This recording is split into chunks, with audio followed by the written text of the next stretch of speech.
parler en public. Oh, rien que d'y penser, ça peut donner des sueurs froides, n'est-ce pas? Mais et si on pouvait retourner la situation? Si cette peur devenait en fait notre plus grande force, un véritable outil pour créer du lien? C'est exactement ce qu'on va explorer ensemble. Comment les techniques du théâtre peuvent nous aider à nous approprier la scène et à y laisser une empreinte authentique. Voilà.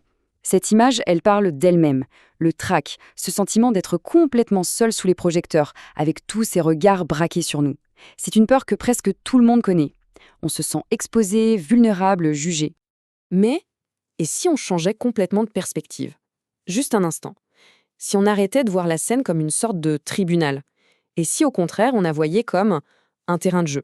Un espace pour s'amuser, expérimenter, partager des idées, et surtout, pour se connecter aux autres. D'accord, mais par où on commence pour faire ce changement?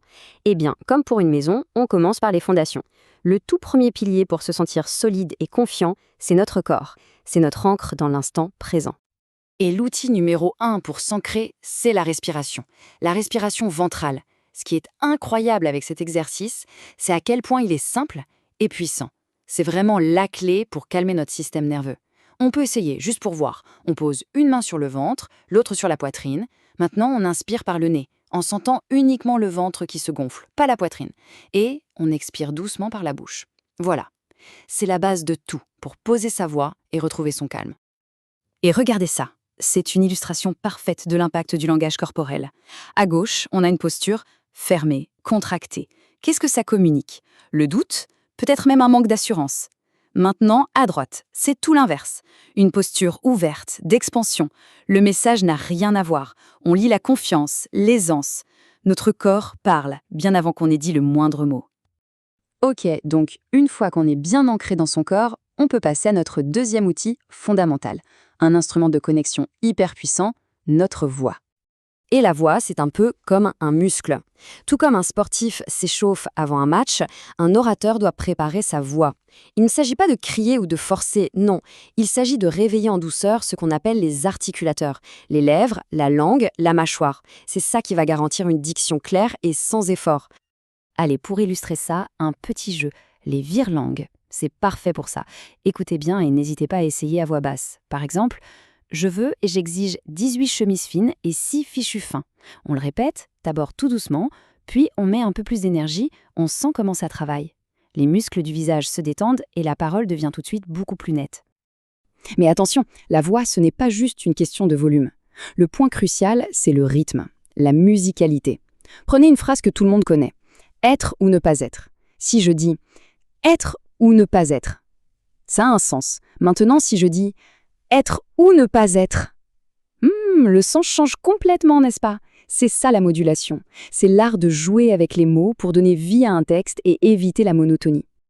Bon, on a le corps qui est ancré, la voix qui est prête, mais pour dire quoi au juste? C'est le moment de passer du comment on parle au quoi on raconte. Parce que le récit, le fameux storytelling, c'est vraiment la clé pour transformer une simple présentation en une véritable connexion humaine. Et pour construire une histoire qui marque, il existe une structure qui a fait ses preuves depuis la nuit des temps, le voyage du héros. On peut la résumer très simplement en 3 actes. D'abord, la séparation. On quitte son monde familier, sa zone de confort. Ensuite, la découverte. On fait face à des épreuves, on apprend, on se transforme. Et enfin, le retour. On revient différent, avec une leçon à partager. C'est une trame universelle, une sorte de plan, pour construire une histoire qui a un réel impact. Et là, on touche à une idée fascinante qui vient des ateliers de théâtre. Mentir vrai. Alors attention, ça ne veut pas du tout dire qu'il faut inventer des faits, non. Mentir vrai, ça veut dire trouver le cœur, la vérité émotionnelle d'une histoire. Le but n'est pas de réciter un rapport froid et factuel, mais de faire vivre une expérience à son public, de transmettre une émotion authentique.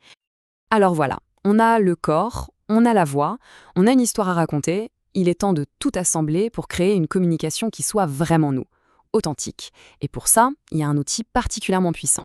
Cet outil, c'est la communication non violente, la CNV. Et là aussi, attention aux mots non violentes. Ça ne veut pas dire être passif ou ne rien dire. Au contraire, c'est une méthode pour être assertif, pour exprimer ses besoins de manière très claire, mais toujours dans le respect de soi-même et de l'autre. Et la beauté de la CNV, c'est sa structure. Elle se décompose en 4 étapes très simples à suivre. Premièrement, les faits. On décrit la situation de la manière la plus objective possible, sans jugement. Deuxièmement, les ressentis. On exprime ce qu'on ressent, nos émotions. Troisièmement, les besoins. On identifie le besoin profond qui n'a pas été comblé. Et enfin, quatrièmement, la demande. On formule une demande claire, concrète et positive. C'est un véritable guide pour des conversations constructives. Parce qu'au final, le but de toutes ces techniques, ce n'est absolument pas de devenir un acteur, de jouer un rôle. C'est ça le grand paradoxe du théâtre.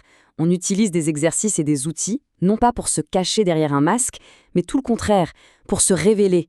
L'objectif, c'est d'utiliser ces outils pour amplifier sa propre voix, pour être pleinement soi-même. Alors maintenant qu'on a toutes ces clés en main, la question qui se pose, c'est quelle est l'histoire qui attend d'être racontée ? Parce que c'est un chemin qui se fait rarement en solitaire. C'est souvent dans le partage, dans le soutien d'un groupe et dans l'écoute mutuelle qu'on trouve le courage de monter sur scène et de prendre la parole, ensemble. Il est important de noter que tout ce qu'on vient d'explorer est directement inspiré des ateliers de créatifs RH, qui utilisent justement la puissance des techniques théâtrales pour le développement professionnel et personnel.